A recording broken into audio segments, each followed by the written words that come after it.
couldn't get asked. So I'll do the recording. And then should we start, Peter? Just because I know you've got I've got kids till to. top of the next hour. I know you put in 45 minutes, but Okay. So the background to this is I read Peter's note and I was gloriously optimistic, but somewhat bemused because I'm still learning. And I sent Peter a bunch of questions and said, "Do you mind if we talk about this?" And he said, "Yes, of course." And then it struck me I shouldn't be just stealing your time. I should offer it to others. Um, and so here we are. And we'll record it and send it round. And I guess the background is you're an optimist and you think that we're not doomed, and you see the green sprouts. And I'd asked you the question because you'd said, look, for society to move forward, it needs to have a clear intention. It needs to be very thoughtful about what it pays attention to. So we're definitely in the McGilchrist world here, aren't we? The morality of attention. And when nudged, that society has the resolve to act. And my question to you is, how does society do that en masse? I just find that a fascinating idea. And what, if anything, can we in the leading edge community do to help in the broader sense, other than just our own inner work? So those were my first two questions. the small ones. Yeah, first of all, on the optimism thing, I wouldn't actually describe myself as an optimist nor as a pessimist. I mean, what I guess the position I've come to take is that we just can't know. And so if you can't know, then you have to just surrender. And if you surrender, all you can do is be present with what is and wait and see what happens next. And that's a big kind of shift from my activist days, where it was, it's got to be this, it's got to be that. And that doesn't mean I don't have a kind of desired general direction. But when people ask me if I'm giving talks and stuff, are you optimistic? I say, well, I wouldn't position it like that. No, I just say we have to accept that we can't know. But that is, I think, fundamentally liberating when we do that. But yeah, but coming back to your question, so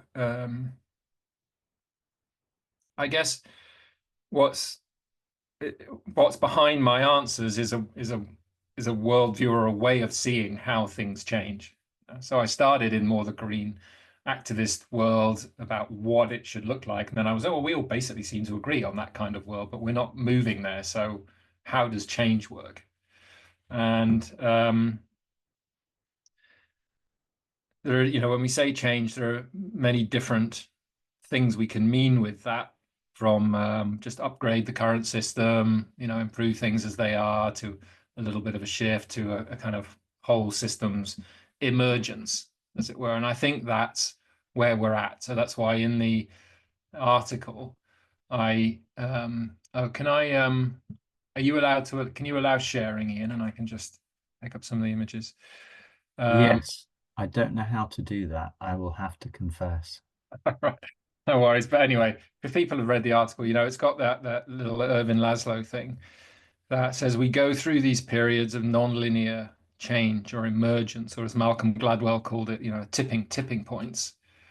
And one of the things that defines them is that we can't, from where we are now, we can't imagine what that next step is going to look like. And so I'll often say it's like, walking into a cave where a monk is transcribing the Bible and trying to explain what the internet's like. It just doesn't compute. And ever since I wrote Evolutionary Leadership back in 2003, I've been saying that. And now I think for the first time, I think we may actually be starting to see some of the patterns in what that next level might be. Which I feel is around this whole, what I'm calling a consciousness civilization, which is based on this understanding that we do actually co-create the reality around us with every moment, every thought we have, actually. and that there's an information field that's like a spectrum, like a light spectrum, and and everything is information basically, but at the center of the spectrum, it's a certain density of information that we can see, that is in our 3D reality. That's what they would say, information carried on energy waves that become standing waves, which means we can actually see them and knock on them. And even though when you look at a microscope under any of this matter, it's 99.999% space. But that information spectrum just extends. So it's from the more material or gross matter into more subtle information. That's where things have probabilities of coming into form.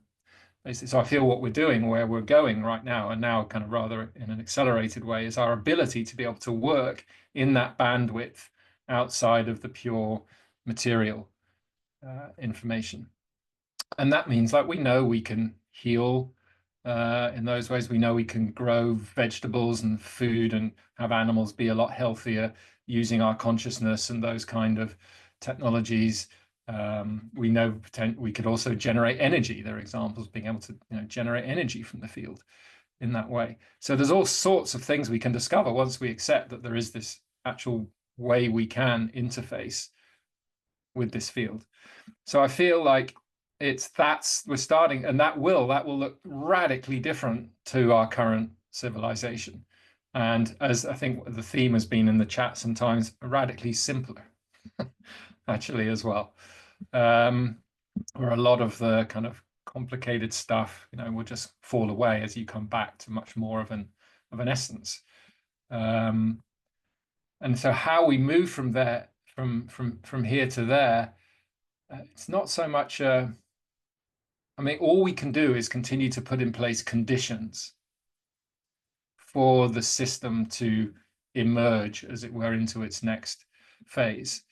And Meg Wheatley she had a really nice little model from the Kana Institute that had three main functions in these non-linear changes. One is hospicing the old systems, which is one we often really forget. But it's how do we help the old systems die and let go in a way that honors them for the contribution they've made, and therefore enables them to fertilize the soil for the new rather than toxify it. Because if it's all just a blame game about everything that's wrong with it, then it'll hold on, all it's worth, and sabotage all attempts to create the new from a kind of consciousness perspective, because it's not been seen. So I don't know if you've ever done kind of systemic work, family constellations, or Hellinger kind of based stuff, where you look at different why a system is stuck. It's nearly always to do with like a founding energy in the past or something that's not been seen and integrated. So hospicing the past is helping it to let go, but to do that, one has to honor the contribution it's made to get where we are. So we had this chat, I think this thing was in the chat as well, about do we do like a mass burial? Like I say, it's dead but not buried. That's why it's like a vampire sucking energy at the moment, because it's kind of in the twilight zone. And then, so that's one role, hospicing the old systems. And that is really, really important, because it's what releases the energy for the system to move to the next stage. If you bring it back to the individual, if we're wanting to take a next step in our personal development, we kind of bring in more light, but that light illuminates more shadow. And so we don't get to more light until we've integrated that bit of the shadow. So the past and the future, they're deeply entwined in the present. And so often when we want to make our next step in our personal development, there's trauma in the past that we have to integrate, because that's holding the energy for that next step into the future. It's the same as a civilization. What is it that we have to integrate collectively to be able to make that next step? And you just see it happening in the system. So obviously, it seems like really chaotic at the moment, and Trump has come in and changed all these things. But if we step back and see that as the system responding, then what is it doing?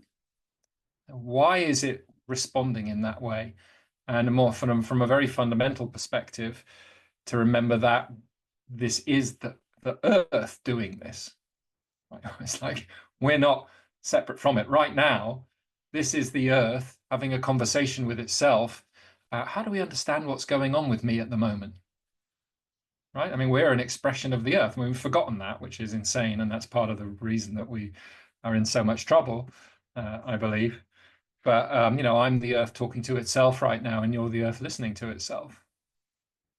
And once we kind of allow that to settle in, then we realize, okay, and so Donald Trump is an expression of the earth. Everything that's going on is an expression of this dynamic, interconnected system. And the earth is trying to work out at the moment, how do I maintain my capacity for self-awareness, which is what it developed through humanity.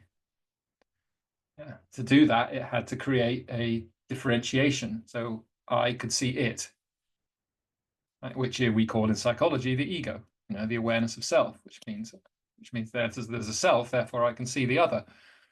And then in 1969, the Earth sends part of itself up into space to look back and be able to see itself. That's a kind of big moment in a kind of Earth self-awareness. How do we get to that? Oh yeah, the letting go and the being able to integrate the past and stuff. So from my perspective, the thing that collectively we need to heal is that when we made that step as humanity from being in a kind of tribal context where, by the way, we didn't experience time as linear. Like the experience of linear time is actually a very recent phenomena, relatively. We experience time as cyclical, and we had an instinctive experience of life as being interconnected. We would never have sat around and talked about it like that or used that language. It was just the way we experienced it. And then when we got to that moment where we were able to differentiate and the ego emerged, the sense of separate self, right? Then in a healthy development, you transcend and you include your past. In a pathological development, you transcend and you repress your past. And for some reason, in the West, what we did is we transcended and we repressed. So those in the model that was in the article, the beige and purple, which are those the survival and the tribal, which was very much an instinctive, living as in the interconnectedness. When we had developed that self-awareness, we somehow weren't able to wrap those earlier stages back in. And we split them off, which is why we, ended up burning the witches, demonizing the feminine, the earth, the emotional, cut ourselves off at the neck, and all of that. Was it a fear of the wild? What exactly happened then? We don't know. But Ken Wilber has some lovely descriptions of it in his book Up from Eden, where he describes that whole journey, and says, from the moment that happened, basically the goddess disappeared out of our culture. She didn't disappear out of the Eastern culture, but she did disappear out of Western culture at that moment. So ever since then, all the steps we've taken as kind of the Western world, what it became the industrialized world, have been, not rooted in that past basic fundamental sense of belonging and being and in the body and in that instinctive interconnectedness. So when you drop Industrial Revolution into a fragmented worldview and a worldview where we're trying to kind of exploit everything around us because we've lost that deep sense of interconnectedness, then you get the mess we've got, basically. So that key, in my belief, civilizational integration we have to do, and my weird light suddenly glowed when I said that. So I'll put it here so you can kind of participate as well. That's the bit we have to integrate, right? So when we do, we drop back into the body, we drop back into place, we drop back into an instinctive understanding that it's all interconnected. And then it's a choiceless choice in terms of, do we behave sustainably or not? It doesn't make sense to even ask that question, right, from that place, because you have that deep experience of being interconnected with everything. so that's a key piece in terms of the past. And then Meg says there's this function. So there's the function of hospicing the old, honoring the path it walked, integrating the trauma from the past that we need to do to be able to kind of release, as it were, the potential for the future. And then there's creating the conditions for the new to emerge. So how do we create a safe container for massive R&D, basically? Experimentation, where we're sensing stuff, trying it out. It's, I don't know if you're familiar with Otto Scharmer's theory U process, but you kind of come out the other side and it's rapid prototyping and iteration and rapid learning. So if this is all true, this consciousness interactivity stuff, which I believe it is, then how do we start to test out the implications of that in our own lives, in our way we organize ourselves, in product development, in whatever it is? How do we experiment with this basic assumption that we're all interconnected, and in fact we influence the whole time? Our body mind extends beyond the physical body. What does that mean, rather than just being a nice idea? And how do we create the communities of practice, as it were, to be trying stuff out and learning from each other? So the metaphor, which I've always drawn, I guess, insight from, is the butterfly, kind of the caterpillar emerging into the butterfly. I mean, how on earth does that happen? Well, it wraps itself up after it's gorged itself. It wraps itself up into a cocoon, and then within the body of the caterpillar, these imaginal cells, it's what the biologists call them, imaginal cells or imaginal discs, start to emerge. And they're the cells that are holding the form of the butterfly. Right? They're the future form of the caterpillar, which is the butterfly. And what happens initially is that the immune system of the caterpillar attacks the cells because they see them as foreign bodies, right? So it's a new kind of thing that's emerging. And these cells, these imaginal cells of the butterfly, have to fight to stay alive. And the moment that the tipping point happens is when those imaginal cells connect. That's when basically the caterpillar surrenders, the body of the caterpillar dissolves, that provides the food for the butterfly, which then has to form its wings and then beat its wings really hard against the cocoon to strengthen them. And that's when the butterfly emerges out. So in terms of creating conditions for the emergence, what we have to do is create imaginal cells, right? Communities of imaginal cells. And that's what Tom has done here. Right? He's hosting a community of people who are leaning into all of these questions and sharing them with each other. And the more that we can create these kind of small communities of imaginal cells who are imagining the future, who are sensing it, then the more successful we'll be in creating the conditions. But you can't push the river either. So it's not like we can plan, let's plan the emergence of civilization 3.0 and, roll it out. That's not going to happen. So in fact, that's part of the old paradigm, right? And the whole problem. It's how we hold the space for that emergence to be able to happen, and pay attention to the kind of signs and signals that come in. Yeah, I've been kind of rambling a lot. Nico, please. No, this is so rich. Really, thank you for laying this out, Peter. I guess one question that I keep coming back to, of like, what's different now than, for instance, what happened in the 60s? So that's like one question. How do we avoid the pitfalls of that counterculture movement that didn't turn out to anything really? Or it turned out to something, but not what it wanted to. And then the second question is, how do we learn from these patterns across history of these times in between worlds or phase transitions or whatever we want to call them, of like the Renaissance or the birth of the modern folk high schools, or whatever? So those are two questions. One is specifically, how do we avoid the pitfalls of the 60s? And then two, what can we glean from this longer arc and patterns of phase transitions in society? Question. I think one of the key things is not to get into resistance, as it were. But Buckminster Fuller said, don't try to change the old system. He said, build a new one that makes the old one obsolete.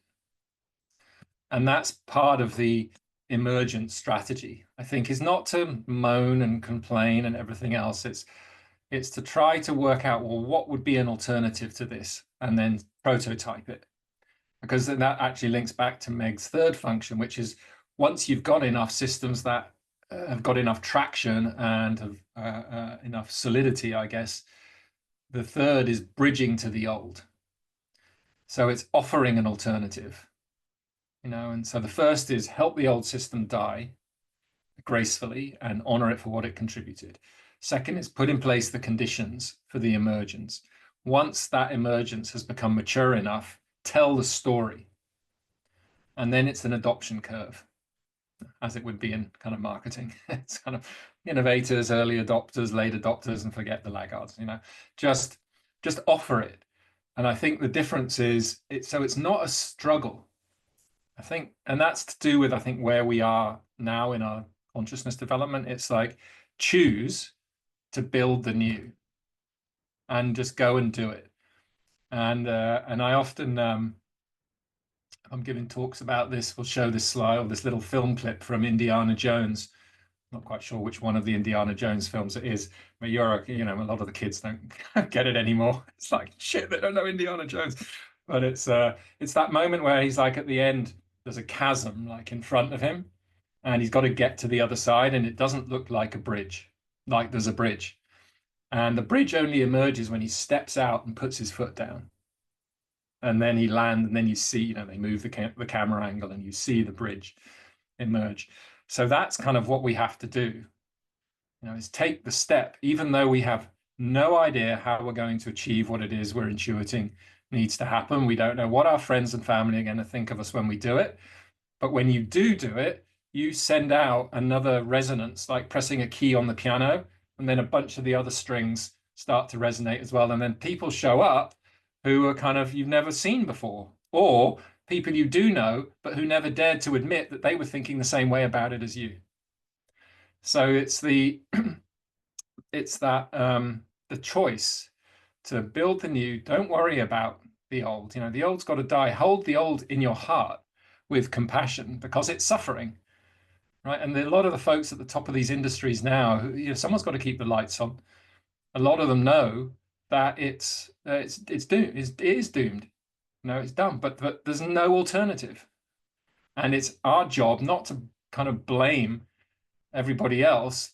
Somebody's got to keep the show running for now. It's our job to build the alternative and make it mature enough so they can let go and go, oh, thank goodness, there is another way to do this. And then there's a choice to be able to make.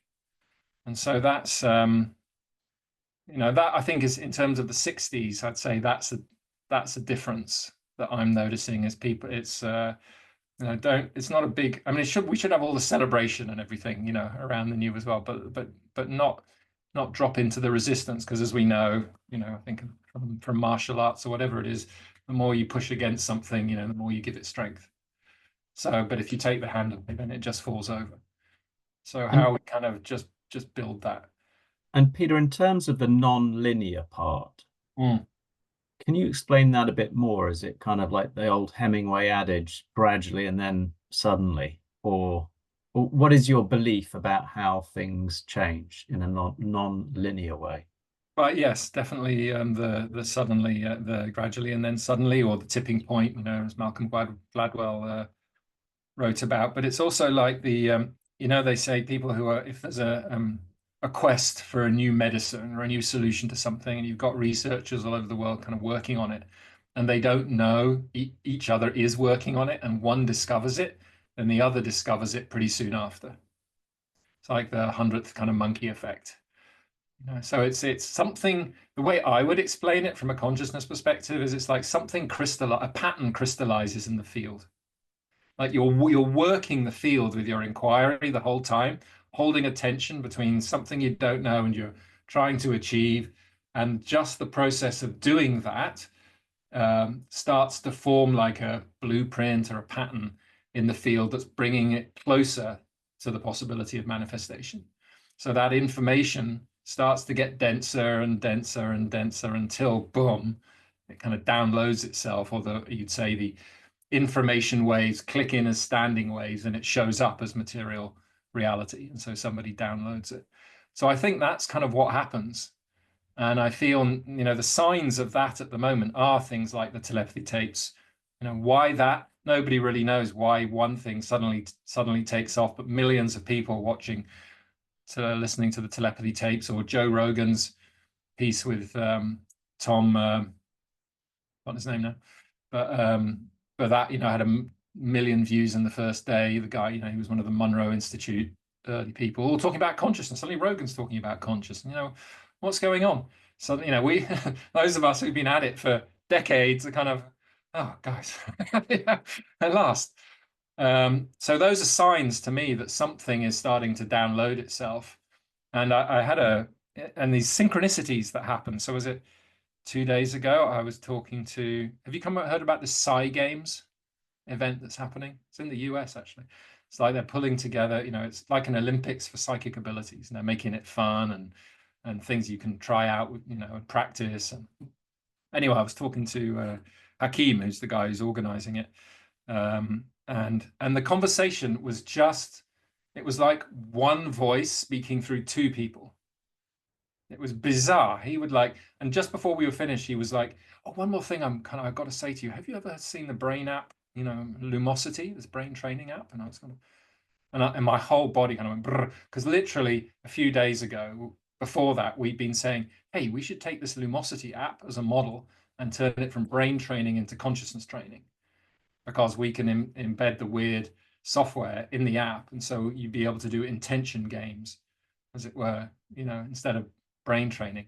And we'd had literally the same idea, complete, it was weird, with a Y, very much so. But to me, those are all signs of the nonlinear change starting to kind of download. And Ian, another condition is, which is a real relief actually, you can't control or predict it.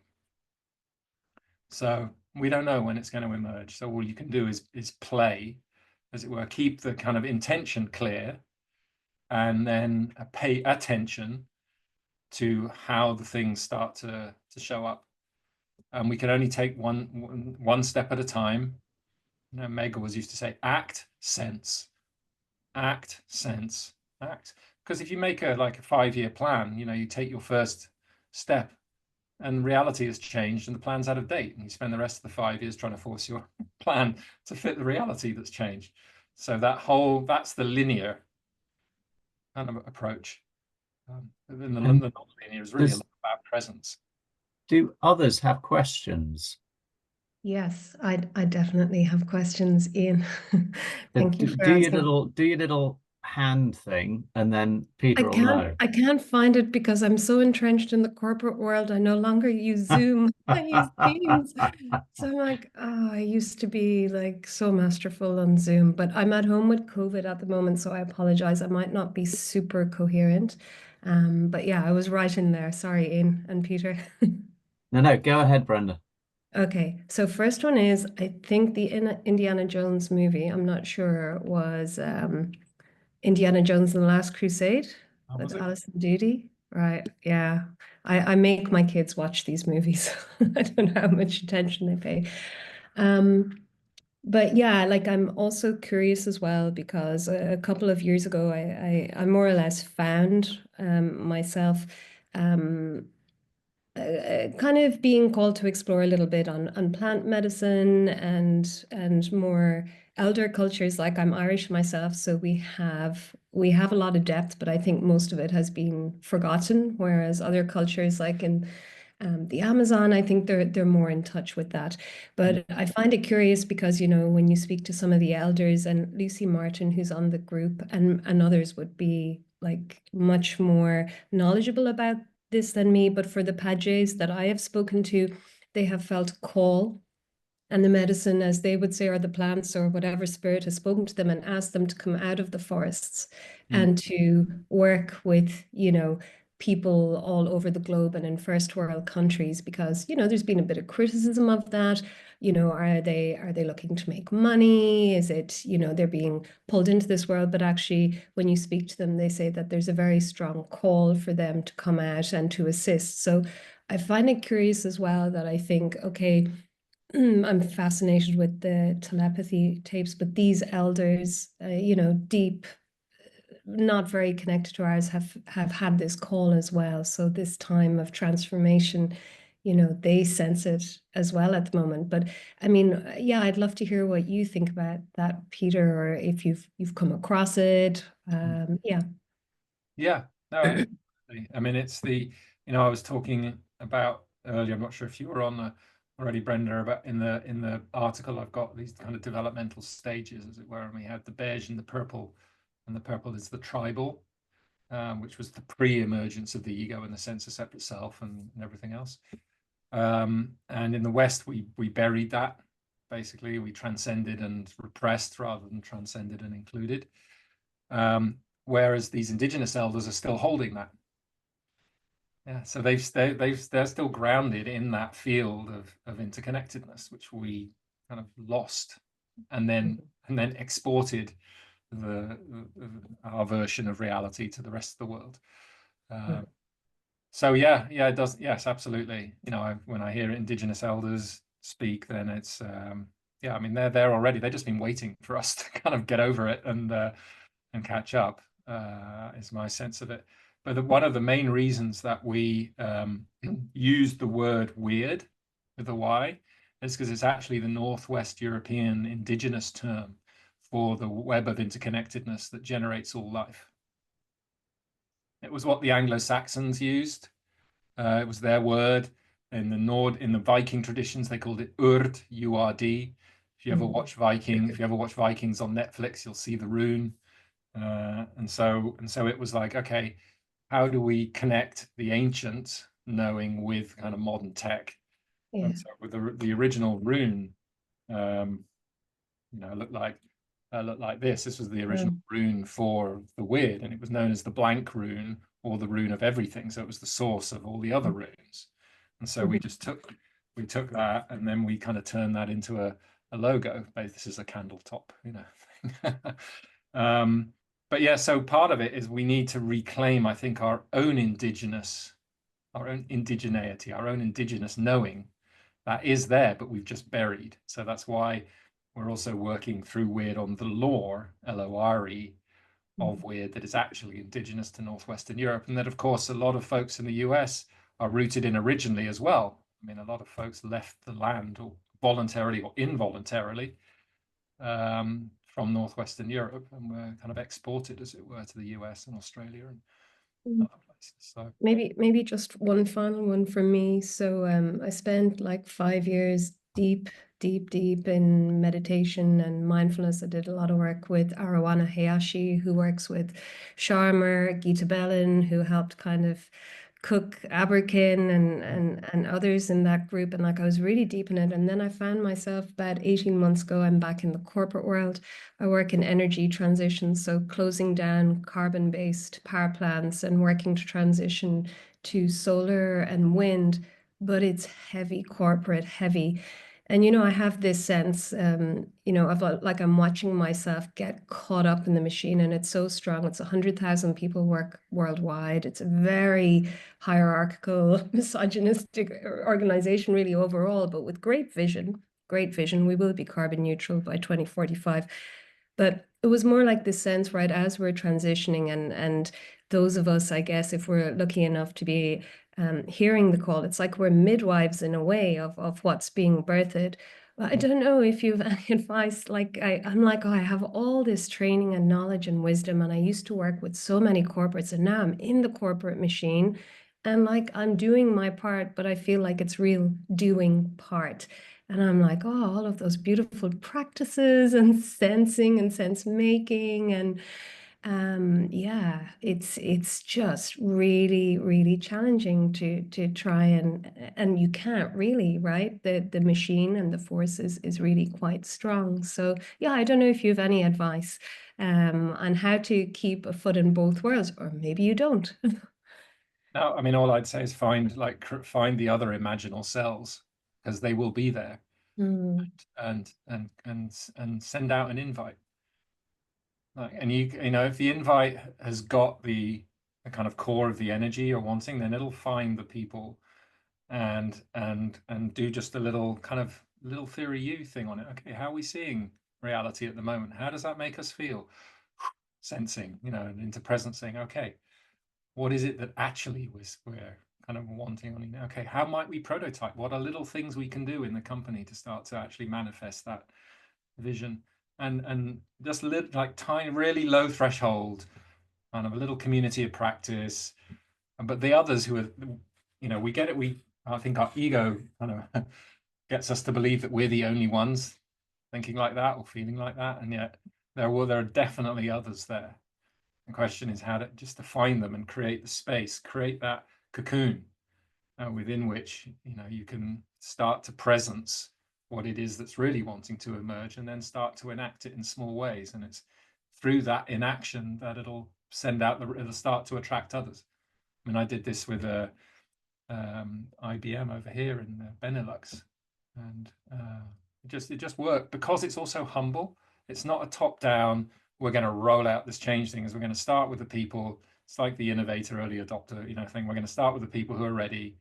Just start trying stuff, and because you're not making claims, you're just prototyping a little thing here. You know, that people don't feel too threatened by it, but it can then suddenly spread very fast. Unfortunately, that's this classic like IBM story. Unfortunately, like, because we were getting triple-digit growth and, you know, 98% employee satisfaction in this business unit. So the head of HR comes knocking on the door and he's like, "What are you doing?" So, you know, we show him what we've done over the last 2 years. And of course, he sees it as a linear change map, whereas we literally were act, sense, gather the data, decide what we're going to do next. So it was a completely emergent process. But historically, it looks like a plan. We never had a plan. So what they did is they took that plan and they said, "Oh, we're going to roll this out across all the business units," you know, because it obviously works here, but they missed the whole point. You know, the principles that underlay the approach were not about a linear plan moving from A to B. They were emergent in the context of that particular business unit.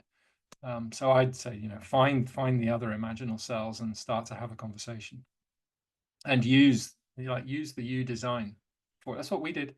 We just kind of used art of hosting techniques, you know, hosting circle, hosting conversation. We just moved through that process. Jeff, you've had your hand up for a long time. Yeah, first I was just going to say, Brenda, I am also heavy in a oppressive kind of corporate culture. So reach out anytime and we can connect. I'd love to support one another.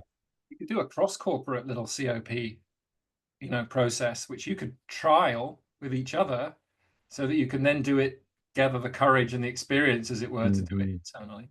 Yeah. Awesome. Good. I'm definitely in, Jeff. Thank you. Okay. All right. Let's connect. Yeah, I was just going to say, for the sharing and edification for the rest of the group, and I've talked about this a little bit in the chat, but I kind of feel blessed to be connected with a number of sort of intuitives, mystics, folks around the world, folks you can sit with on a Zoom call and they can, you know,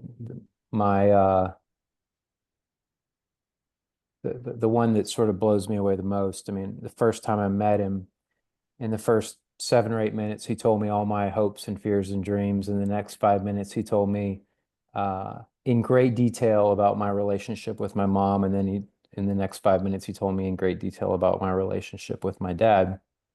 And I've since spent several hours with him, and he continues to do that, and many other things. And so I say that just as a qualifier, that there are these individuals on the earth that are able to tap into something that is far beyond, you know, what most of us can hardly believe. But they are really all, without fail, saying the exact same thing that Peter has been saying. And it's fascinating and it's striking. And it does feel very much as if we are on the verge of some big stuff.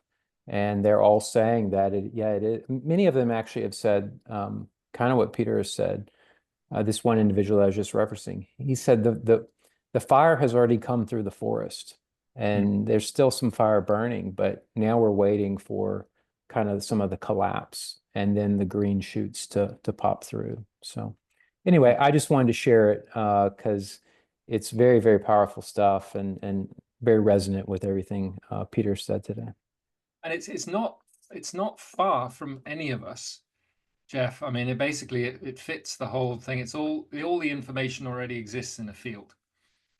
So if you ever go to a psychic, you know, if they ask your name, your date of birth, they're using that as what we call a resonator to connect to the information in your information field. You can do that with organizations. Like I trained in this thing called Eco Intention here in the Netherlands that Brenda, you know, that's what Abakin adopted. And it was working with the energetic architecture of the organizations and pieces of land. And the only reason we don't, I think, do it naturally is because our culture and education has kind of had us believe that, or not even open the possibility that we might be able to. So our gating mechanisms in our mind, you know, we get all that information in, but it doesn't all make it through to the conscious mind, because otherwise we'd get overwhelmed. So we have these mechanisms for shutting out stuff, and we've been kind of educated to just shut that out. But when you do jump into psychedelics or whatever it is, it removes the gates.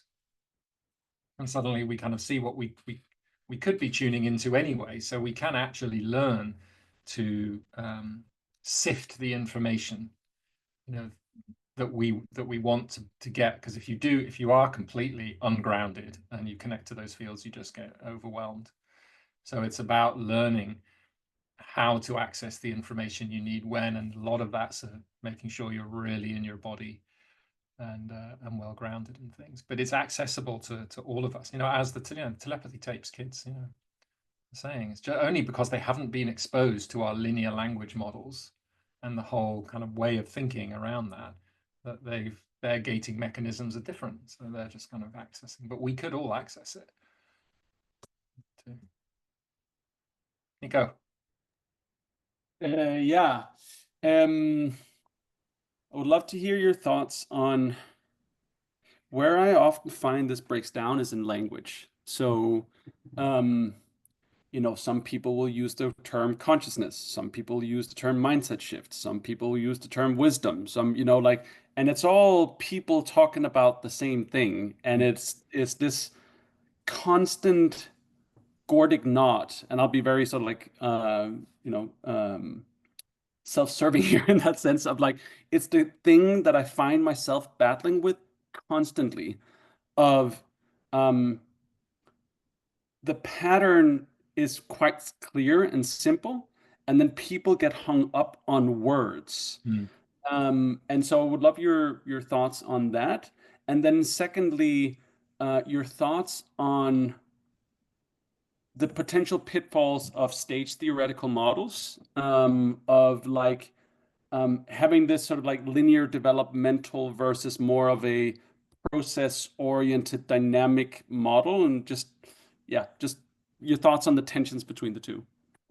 Well, that second question, I spent 7 years researching my PhD on.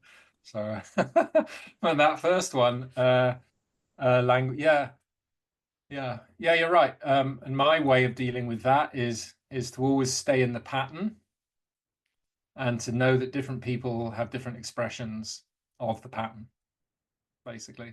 And if you think about it, all the core teachings of all the religions are really fundamentally the same, but they got translated into different cultures and different concepts, and now everyone kills each other about those different words and concepts, whereas the core teachings are the same. So it's for me, I listen I'm translating the whole time.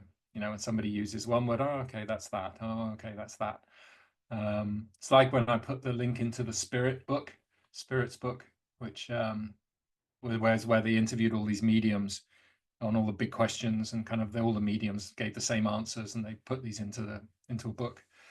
that they use sometimes slightly Christian language. And yeah, my mother's a Quaker, so I'm familiar with the Christian language, but you can see through that language to the kind of the meaning behind it, as it were. I guess it's archetypal. I guess that's what we're pointing to, is there are archetypes behind this different language that's being used. So unfortunately, people sometimes just get hung up on their version of it, and that's when we get into trouble. But if we can just read, if we can morph, like if you're in a conversation with someone who's got a particular language around it, then just adopt the language and have the conversation. Even though you're translating in the background, we don't have to deny them their language. We can kind of model the understanding of whatever it is that's behind the language. That's how I deal with that one.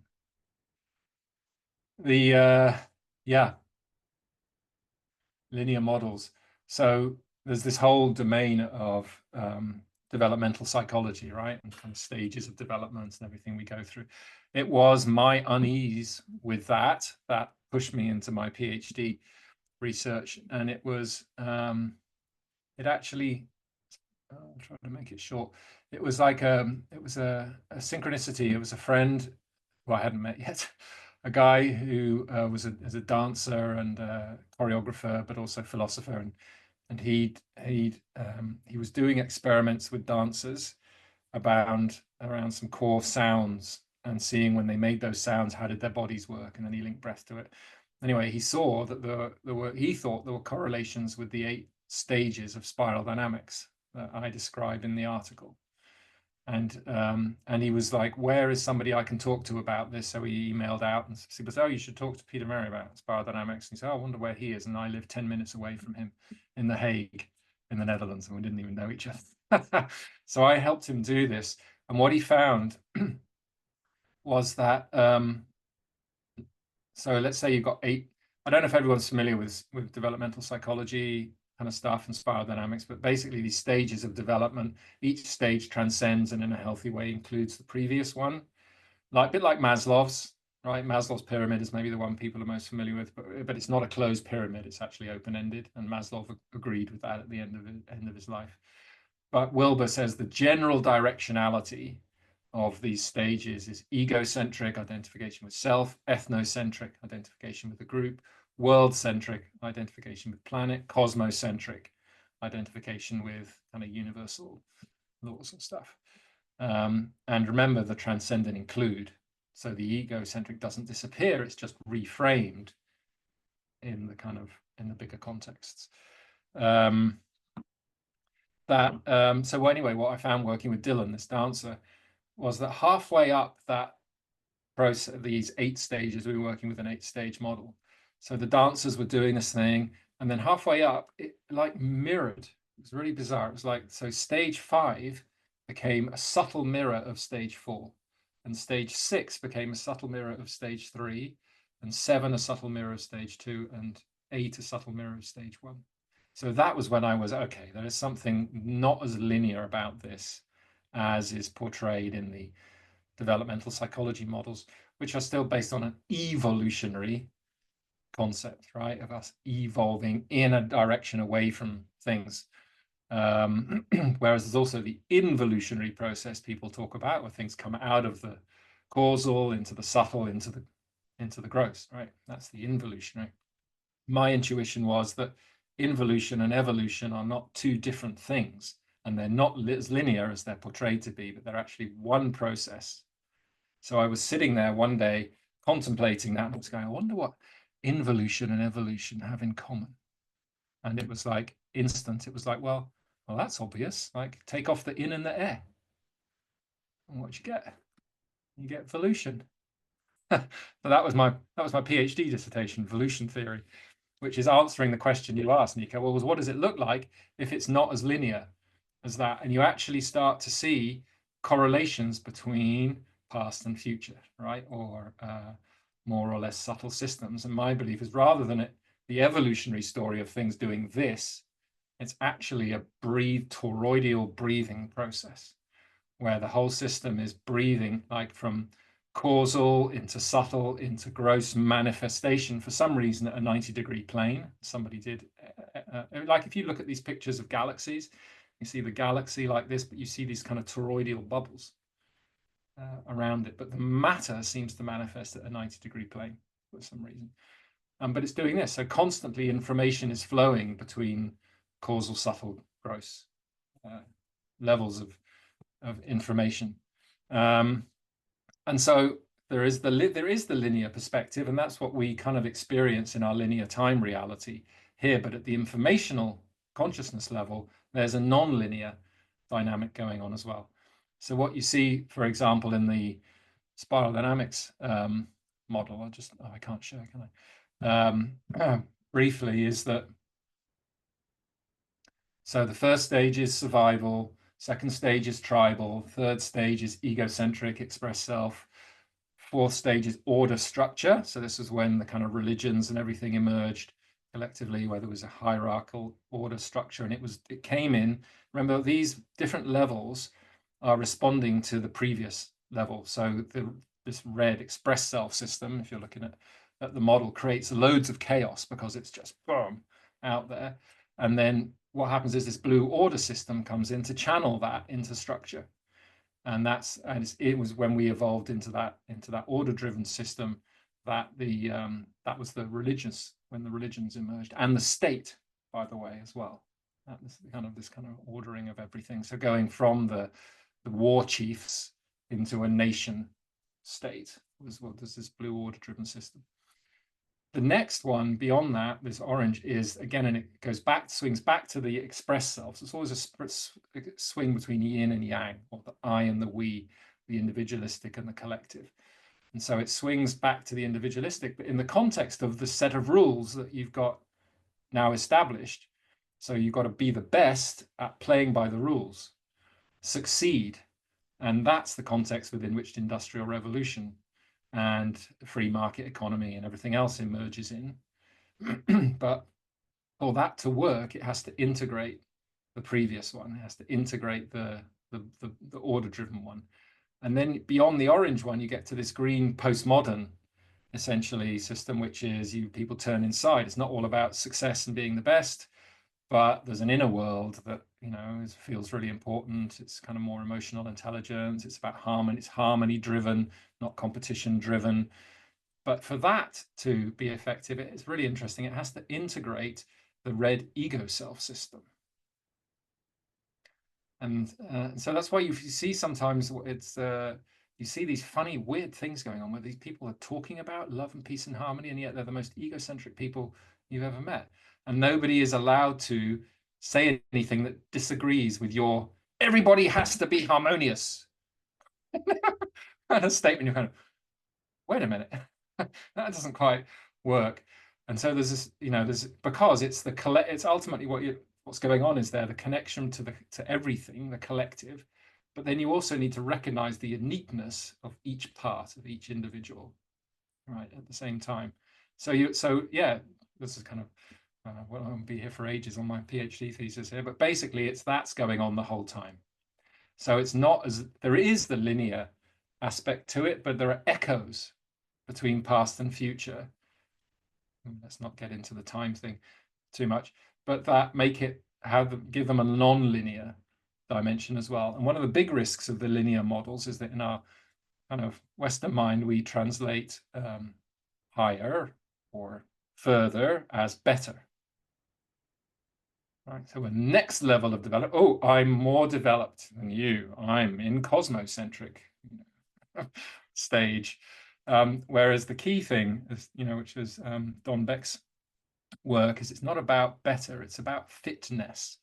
So does the value system that you hold as a stage fit with the life conditions around you?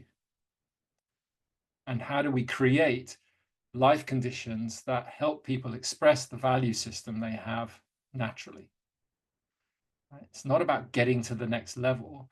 It's about fitness between our inner way of seeing, our inner lenses, our inner way of seeing, and our life conditions. And when the life conditions change, they force us to change our perspective, because we can't cope anymore. Remember, we're fundamentally biological organisms of the earth.